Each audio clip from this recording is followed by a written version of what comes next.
Madam గారు, ఏదైతే అమరావతి రాజధాని మీద ఈ రోజుకి కూడా వైసీపీ నాయకులు కానీ వైసీపీ జగన్మోహన్ రెడ్డి కానీ మాదే గొప్ప, మావి కానీ అనేది మాదే పెద్ద గొప్ప జనాల్లో కూడా నానుతా ఉంది. ఈ గవర్నమెంట్ చేయలేదు కాబట్టి భయపడి పారిపోతుంది, భయపడుతుందని చెప్పి మాట్లాడుతున్నారు. నిజంగానే ఆయన చెప్పిన మావి కానీ అనేది అంత భయం ఉందంటారా గవర్నమెంట్కి? అసలు గవర్నమెంట్ నిన్ను చూసి ఎవరు భయపడుతున్నారు? ఆయన చేస్తున్నారని నువ్వు ఆయన చూసి నువ్వు భయపడి పారిపోతున్నావు. కానీ నిమిషాల మీద నువ్వు వెళ్ళిపోతున్నావు. శాసనసభలో ఉండలేదు, ఎక్కడ ఉండలేదు, నువ్వు పారిపోతున్నావు. అదేమంటే అందరికి మహిళలు నష్టం. మహిళలను బాగు చేసేది, మహిళల కోసం ఉండేది తెలుగుదేశం పార్టీ. తెలుగుదేశం పార్టీ చంద్రబాబు నాయుడు గారు మహిళల కోసమే పుట్టారు. మహిళలు సేవ చేయడానికే వచ్చారు ఆ మహానుభావుడు. నువ్వు వచ్చి మహిళలందరినీ రోడ్డు మీద గంజాయి, మానభంగాలు ఎంత మందికి ఎన్ని చేసావో మహిళలకు తెలుసు. నువ్వు ఇప్పుడు నా మహిళలు అంటే సరిపోతుందా? ఇంట్లో ఉన్న నీ అమ్మని, నీ చెల్లిని, మహిళలు వాళ్ళని ఆదరించు. తల్లిదండ్రి తర్వాత ఎవరైనా. తండ్రి ఆ రోజు పార్టీ కోసం నువ్వు చంపేసావు. ఏంటి చిన్నాను చంపేసావు పార్టీలో గెలవాలని. ఆయన చచ్చిపోయి ఎముకలు ఎక్కడున్నాయో తెలవదు. ఆయన ఎనుక్కుంటా ఉంటే నువ్వేమన్నా అందరూ మా నాన్న చచ్చిపోయారని నువ్వు బాధపడుకోకుండాను నాకు పార్టీలు పదవులు ఏంటి ఒకసారి ఓటేస్తే నేను బాగా చూస్తాను దండాలు పెట్టి అందరికి ముద్దులు పెట్టి అందరికి చేసావు. ఏం చేసావు? అందరికి ఏమోనా ఉపయోగం ఇచ్చావా? ఒకసారి శాన్ చేయండి అన్నారు, అందరు ఇచ్చారు. అందరు ఇచ్చినందుకు నువ్వు చేసిన పని ఏముంది? ఏం చేసావు? మహిళలకు ఏమైనా ఉద్ధరించావా? ఏమన్నా చేసావా? ఏదైనా సరే తెలుగుదేశం పార్టీలో మహిళలకి న్యాయం జరుగుతుంది. ఏ మహిళలకు లేకపోతే ఉద్యోగాలు లేకపోతే మున్సిపాలిటీ ఉద్యోగాలు పెట్టించారు చంద్రబాబు నాయుడు గారు. ఏంటి గ్యాస్ బండ్లు ఇచ్చారు, 3 గ్యాస్ బండ్లు మహిళల కోసం. ఏంటి గ్యాస్ పొయ్యిలు ఇచ్చింది కూడా మహిళలకి తెలుగుదేశం పార్టీ. డ్వాక్రా పథకాలు పెట్టుకోమని చెప్పింది చంద్రబాబు నాయుడు గారు. ఒక్క తాలిబోటు చేపించుకోవాలన్నా, 1 రూపాయి వడ్డీకి తెచ్చుకోవాలన్నా ఎంతో బాధపడేవాళ్ళు ఆ రోజుల్లో. ఈ రోజు నిలబడ్డారంటే మహిళలు సంతోషంగా ఉన్నారంటే చంద్రబాబు నాయుడు గురించే కదా అందరూ సంతోషపడింది. నువ్వేదో మహిళలను ఉద్ధరిస్తానని అంటే సరిపోతుందా? నువ్వు ఏ మహిళలకు ఉద్యోగం ఇచ్చావు? ఏ మహిళలను ఉద్ధరించావు? ఏంటి కండక్టర్లు ఉన్న మహిళలే, ఆటోలు నేర్పింది మహిళలు, స్వేచ్ఛగా బతుకుండి అని చెప్పింది మహిళలు. ఈ రోజు గుండెల మీద చేయలేతుకు బతుకుతున్నారు మహిళలు. మరి ఇక్కడ రోజా కూడా మాట్లాడుతూ ఉంది. అటు పక్క రాధాకృష్ణ గారికి సంబంధించిన ఆంధ్రజ్యోతి పేపర్ సంబంధించిన దాంట్లో చంద్రబాబు నాయుడు గారికి భార్యకేను పవన్ కళ్యాణ్ గారి భార్యకి సంబంధం ఉందంటారు. మరి వాళ్ళ గురించి విమర్శిస్తూ ఉంది ఆమె.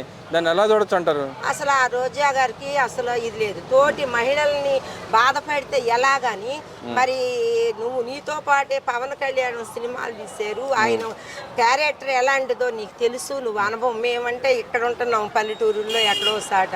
అంత అనుభవం కలదా నువ్వు? ఆయన ఎలాంటి బుద్ధిమంతుడో తెలుసు. అది సాధ్యంగా నీ పెళ్ళాలు అంటారు. మేము మీ భార్యలు మెసేజ్లు అలాగా అని మేము పిలుస్తాం గౌరవంగా. నువ్వేమంటున్నావు? ఆయన్ని పవన్ కళ్యాణ్ నీ పెళ్ళాలి మాట్లాడితే ముగ్గురు పెళ్ళాలి నువ్వు 10 మంది పెళ్ళాలను పెట్టుకొని నిన్ను ఎవరు వద్దన్నారు? ఎప్పుడన్నా కిన్స్పరిచారా పవన్ కళ్యాణ్ గారు? మీరు మిమ్మల్ని భారతి గారిని కూడా అందరిని మిమ్మల్ని అని పిలుస్తారే వాళ్ళు. అలా పిలవటం నీకు చేత అవ్వదు. అందరిని విదిలిచ్చి పడేస్తావు. ఈ రోజు సీఎంలు అయినా కూడా వాళ్ళు ఎంతో గౌరవంగా ఉంటున్నారు. ఒక్క రోజైనా గౌరవంగా పిలిచావా? ఆ రోజు పార్టీకి గెలవన్నాడు అలాగే ఉన్నావు, ఈ రోజు అలాగే ఉన్నావు. నీవులో ఇంత మార్పు లేదా? జగన్మోహన్ రెడ్డి మంచితనంగా నువ్వు చేసేది అంటే ఆయన ఉన్న వాళ్ళ వెనకున్న నాయకులలో ప్రతి ఒక్కళ్ళు వచ్చి మహిళల గురించి, అమరావతి మహిళల గురించి కాడి నుంచి ఇక్కడ సీఎం గారి భార్య దాకా ఏదైతే అణుచు వ్యాఖ్యలు చేస్తున్నారు. ఇంకా వాళ్ళ వెనకేసిన తిరుగుతా మళ్ళీ నేనేదో ఉద్ధరిస్తున్నా అని చెప్పే విధంగా మాట్లాడుతాను. ఎలా దొడుతుంటారు? మహిళల్ని బాగుపరిచేవాడు అయితే ఆ మహాతల్లిని చంద్రబాబు నాయుడు గారు ఆమె తల్లిని ఎన్ని రకాలుగా ఆమె హింసించావు, శాసనసభలో బాధ పెట్టావు. చంద్రబాబు నాయుడు గారు 3ంటికి తీసుకెళ్లి జైల్లో పెట్టావు. ఆ రోజు మేమందరం ఎంతమంది రోడ్లు పట్టుకు తిరిగాము, జైల్లో పెట్టావు. నీకు ఎక్కడ జాలి ధర్మం ఉందా? ఈ రోజు అదే మేమైతే అసలు మా పార్టీ అలా చేసే మనిషేనా? చంద్రబాబు నాయుడు గారు అలా చేస్తే ఎంతసేపు నువ్వు ఉంటావు? వద్దు, మనం వాళ్ళకి మనకి సమానం లేదు, మన పార్టీ వాళ్ళందరూ న్యాయంగా ఉండాలని ఆయన ప్రతి వాళ్ళకి హెచ్చరిస్తూ ఉంటారు. మరి ఇక్కడ చూసుకుంటామా, మరి కోర్టు కూడా నిన్ను అంటా ఉంది, అనుచిత వ్యాఖ్యలు చేసిన పోస్టులు పెట్టిన వాళ్ళందరినీ అరెస్ట్ చేసి లోపల వేయాలి, ఇన్ని రోజులు ఎందుకు చేయలేదని పోలీసులు తిడతాను. ఇంకో పక్కన అలాంటి వాళ్ళ మీద కఠిన చర్యలు తీసుకోవాలని చెప్పి అంటా ఉంది. ఈ వైసీపీ నాయకులు, కొంతమంది నాయకులు గతంలో పోస్టులు మహిళలు కించపరిచే విధంగా పోస్టులు చేసిన వ్యవహారం ఉంది. ఆ కేసులో అలా మాట్లాడిందని ఎలా చూస్తామా? నిజంగానే కోర్టు చెప్పింది మంచిదేనంటారు? రేపొద్దున అలాంటి వాళ్ళకి ఎలాంటి కేసులు పడాలంటావు? కోర్టు ఎప్పుడు మహిళల గురించి కూడా కించపరచదు. ఏదైనా సరే నువ్వు కించపరిచినట్టు మాట్లాడుతున్నావు. అంటే అలాంటి వాళ్ళ మీద చర్యలు తీసుకోవాలి అని చెప్పి కోర్టు కూడా చెబుతా ఉంది కదా. కోర్టు ఏమని చెప్తున్నది, అన్యాయం చేసిన వాళ్ళు ఉంటే చెప్తుంది, అంతేగాని వాళ్ళు ఏళ్ళు వాళ్ళ పార్టీ వీళ్ళ పార్టీ ఏది. కోర్టు సుప్రీంకోర్టు న్యాయంగా చెప్తుంది. ఎవరినైనా డబ్బులు తీసుకుని అలాంటి పనులు ఏం చేయరు కదా. ఏ మహిళలు అయినా న్యాయంగా ఉండాలని చెప్తారు కానీ సుప్రీంకోర్టు అబద్ధం చెప్తుందా ఏంటి? నేను అంటున్నది కదమ్మా, కోర్టు కూడా నేను ఏం చెబుతుంటే మహిళల పట్ల అనుచిత వ్యాఖ్యలు చేసిన వాళ్ళు, క్యారెక్టర్ అసాసినేషన్ చేసిన వాళ్ళని అరెస్ట్ చేసి లోపల వేయాలి, ఇన్ని రోజులు ఎందుకు ఆపారని పోలీసులు కూడా తిడతా ఉంది కదా. దాన్ని నిజంగానే అలాంటి వాళ్ళు ఎలాంటి కేసులు పెట్టి లోపల వేయాలంటారు? ఎలాంటి కేసులు పెట్టినా మహిళల జోలికి వస్తే మాత్రం చెప్పు తీసుకుని కొడతారు. మహిళలు కొడతారు సరే, కోర్టు కూడా చర్యలు ఏం తీసుకోవాలంటావు? కోర్టులు మహిళల్ని కించపరిస్తే ఎలాంటి కేసులు పెట్టాలంటావు వాళ్ళ మీద కోర్టు కూడా? ఈరోజు కోర్టు కూడా చెబుతా ఉంది కమ్మా, ఏదైతే మహిళలు కానీ అణచిపోయిట్లు అంటే వ్యక్తిగత అసాసినేషన్ చేసే వాళ్ళని ఇన్ని రోజులు ఎందుకు ఉపేక్షించారు, కంపల్సరీ అరెస్ట్ చేసి లోపల వేయాలి, ఎందుకు చేయలేదని చెప్పి అంటా ఉంది. నిజంగానే అలాంటి వాళ్ళని ఏం చేయాలంటావమ్మా? మహిళల్ని ఎవరైనా సరే కించపరిచేటట్టుంటే వాళ్ళని చెప్పు తీసుకుని కొట్టాలి. మహిళలు జోలికి వస్తే ఎవ్వరు ఊరుకోరు, చెప్పు తీసుకునే కొడతారు. అది మాత్రం మీరు జాగ్రత్తగా ఉండాల్సింది. మరి కోర్టులో రేపొద్దున శిక్షలు అయితే ఎలాంటి శిక్షలు పడాలంటావమ్మా? 7 ఏళ్ళు 8 ఏళ్ళు శిక్ష అనుభవించాలి వాళ్ళు. ఒక తడవ చేస్తే కానీ వాళ్ళకి బాగా బుద్ధి రాదు. అలాంటి మహిళల జోలికి వస్తే మాత్రం అలా శిక్షలు వేయాల్సింది. మరి ఇక్కడ చూసుకుంటే రాజధాని ఇక్కడ కట్టడానికి వీలు లేదు, మా 3 ప్రాంతాల విధంగా కట్టాలని అంటున్నాడు. ఇప్పుడు 3 ప్రాంతాల విధంగా కట్టాలంటారా 3 జిల్లాల పరంగా? అసలు 3 రాజధానులు కడతానికి అక్కడ డబ్బులు అయ్యి అది చంద్రబాబు నాయుడు గారు ఆయన మోడీ గారి దగ్గరికి వెళ్ళి రాజధాని లేకపోతే ఎలాగని ఈ పూట రాజధాని గురించి ఎంతో ఆనందపడుతున్నారు. ప్రతి తల్లి కూడా మనం రాజధాని ఎక్కడంటే ఏమని చెప్పుకుంటారు, రాజధాని లేదు ఈ రాష్ట్రానికి. అందుకే కదా అందరూ వచ్చి చంద్రబాబు నాయుడు గారిని గెలిపించుకుంది. నువ్వు 3 రాజధానులు అంటేనే కదా ఈ రకంగా నాశనం అయిపోయింది దేశం అని అందరు సస్తా ఉంటే 3 రాజధానులు, ఒక రాజధానికే డబ్బులు లేక ఆ మహానుభావులు ముగ్గురు కలిసి లోకేష్ బాబు గాని పవన్ కళ్యాణ్ వీళ్ళందరూ మోడీ గారి దగ్గరికి వెళ్ళి ఇలాగ రాజధాని ఆయనే వచ్చి రాజధాని వద్దు అంటున్నాడు. రాజధాని ఆయన వద్దంటే సరిపోతుందా ఏంటి? 10 మంది మాట గెలుస్తుందా, ఈయన ఒక్కడే మాట గెలుస్తుందా? రాజధాని వద్దంటానికి ఈయన ఎవడు అసలు? ఈయనకి ఏం అర్హత ఉంది? ఆ రోజు అందరిని ముద్దులు పెట్టి మోసులు పెట్టి దండాలు పెట్టి నన్ను గెలిపించిండు అన్నాడు. గెలిపించినందుకు ఏం చేశాడు ఈయన?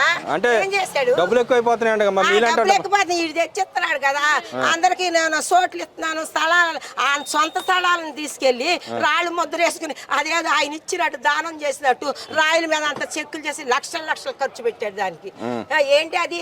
నీ సొంత స్థలం అది అందరు ఊరుకుంటారా? నిన్ను సిగ్గు శరం లేకుండా అందరు తిడుతున్నారు. అది గ్రహించుకో ముందు. అంటే డైవర్షన్ పాలిటిక్స్ కోసం మాట్లాడుతున్నారట. నా గురించి నేను చెప్పింది బెస్ట్ ఆప్షన్ అని చెప్తున్నాడు. అసలు నువ్వు చెప్పిన మాట ఎవరు నమ్మరు. నిన్ను అసలు మనిషిగానే లెక్క వేసుకోవట్లేదు. నువ్వేదో వస్తావని ఉద్ధరిస్తానని అనుకుంటున్నావు. ఇన్ని చేసి వెళ్ళాక నిన్నెవడు రానిస్తాడు? ఆ మహానుభావుని దేవుడిని లోకేష్ బాబు వాళ్ళు ఈ రోజు గవర్నమెంట్ స్కూల్కి వెళ్ళు, భోజనాలు కానీ అందరికి విద్యాశాఖ మంత్రి అని అందరు పాపం ఉద్యోగస్తులు కానీ చదువుకున్న వాళ్ళు కానీ ఎంత ఆనందపడుతున్నారో నీకేం తెలుసు? ప్రజల దగ్గరికి వెళ్ళి కలువు, పిల్లల దగ్గరికి వెళ్ళి కలువు, భోజనం చక్కగా ఎంత చక్కగా ఇంట్లో భోజనం పెట్టినట్టు టీచర్లకు కూడా చక్కగా చదువులు చెప్పుండని అంత బాగా చేస్తా ఉంటే బాగా ఉన్నదాన్ని బురద తల్తావేంటి జగన్? అంటే విద్యావసరం కూడా భ్రష్టు పట్టించేసాడు లోకేష్ గారు. అయ్యో రామ, ఉద్యోగస్తులు అందరూ లోకేష్ బాబుని దండం పెట్టుకుంటున్నారు. నాయన నువ్వే రావాలి, వచ్చేతాడు సీఎం అవ్వాలి అని దండం పెట్టుకుంటున్నారు. నీ అంటి వాడు అంటే సరిపోతుందా? వాళ్ళని రామాలయం లాంటి దేవాలయం వాళ్ళది. వాళ్ళు రాముడు లాంటి మనుషులు. ఈ రోజు బోండాబొమ్మ గారు ఉన్నారు చూశారు, ఆయన అసలు సీఎంకు మళ్ళీ ఎంత బాగా ఎమ్మెల్యే అయినా సరే ఎంత బాగా అందరి దగ్గరికి వెళ్ళి ఎంత బాగా చూస్తున్నారు. ఎవరన్నా కష్టాల్లో ఉంటే వచ్చి నేనున్నానమ్మా అని అందరిని ఆదరిస్తున్నారు. ఇల్లు లేని వాళ్ళకి ఇల్లులు మేము ఇప్పిస్తామమ్మా, మీకు చూస్తామమ్మా అని చెప్తున్నారు. పింఛను నువ్వు ఆ రోజు కరెంటు బిల్లు వస్తే పింఛను లేదన్నావు. ఏ రోజు పెద్దోళ్ళు అందరూ భర్త చచ్చిపోయిన వాళ్ళు ఎంతమందో ఉన్నారు. నువ్వంటే సరిపోతుందా? ప్రజలకు తెలుసు, నీకేం తెలుసు? రేపు వచ్చి చూడు ప్రజల్లోకి వచ్చి పింఛన్లు మరి అమ్మా నువ్వు అందరూ ఏమంటారు నీకు అప్పుడు తెలుసు. చెప్పు తీసుకుని కొడతారు అందరూ. నువ్వేం చేసావు? నీ మాటలకు ప్రతి వాళ్ళు మీడియాలో చూసిన నవ్వుకుంటున్నారు. ఈ జగన్మోహన్ రెడ్డి ఏంటి ఇలా మాట్లాడుతున్నారు? ప్రజలు ఎంత ఆనందంగా ఉన్నారో నువ్వు ఉన్నప్పుడు అందరూ అమ్మో మాకు భయం, నాయన మాట్లాడబోకుండా రేషన్ కార్డు ఉండదు, ఈ పింఛన్లు ఉండవు అని అందరికి ఏసీలు ఉన్న వాళ్ళకి కష్టపడి ఆటో డ్రైవర్లు వాళ్ళందరూ ఏసీలు కొనుక్కుంటే వాళ్ళందరికి కరెంటు బిల్లు ఉందని ఉన్నోళ్ళు అయిపోతారా? కరెంటు ఏసీ కొనుక్కోగానే కరెంటు బిల్లు ఎంత వస్తున్నది, మీకు ఇల్లు పింఛన్ తీసేస్తున్నాం, ఇల్లు తీసేస్తున్నాం అని ఎంతమంది బాధపడుతున్నారు. భర్త చచ్చిపోయిన వాళ్ళు, బిడ్డలు ఉన్నారు, ఎవరి పిల్లలు, మహిళలందరూ హ్యాపీగా ఉన్నారు, మహిళలందరూ ఎంతో ఆనందంగా ఉన్నారు, ఎంతో సంతోషిస్తున్నారు. మళ్ళీ మళ్ళీ చంద్రబాబు నాయుడు గారు ప్రభుత్వమే ఉండాలి. తెలుగుదేశం అంటే ఏంటి, తెలుగుదేశం ఎలాంటిదో మీకేం తెలుసు? ప్రజలకు తెలుసు, నీకు తెలియదు, నీకు అసలు ఏది తెలియదు. 29 ఆయన నేను వస్తానంటున్నాడుగా, వస్తాడా? అసలు అసలు పార్టీ ఉండదు, వస్తానికి పార్టీ ఉండదు. ఆయన అనుకుంటున్నాడు నేనేదో వస్తానని. నీవెప్పుడు రాలేవు. అసలు ప్రజలు న్యాయంగా చేసే వాళ్ళని కోరుకుంటారు. ఆ చంద్రబాబు నాయుడు గారి దేవుడు నాకు పిలుస్తున్నారు. నీకు అసలు బుద్ధే లేదు, నువ్వు అసలు ఏం ఉంటావో ఏం చేస్తావో అర్థం కాదు, ఏం మాట్లాడతావో కూడా నీకు తెలియట్లేదు. అసలు నవ్వుకుంటున్నారు అందరు ప్రజలు. ఏదైనా మాట్లాడితే ప్రజలు మంచి మాట మాట్లాడు, అంతేగాని చంద్రబాబు నాయుడు కానీ, లోకేష్ బాబు కానీ, పవన్ కళ్యాణ్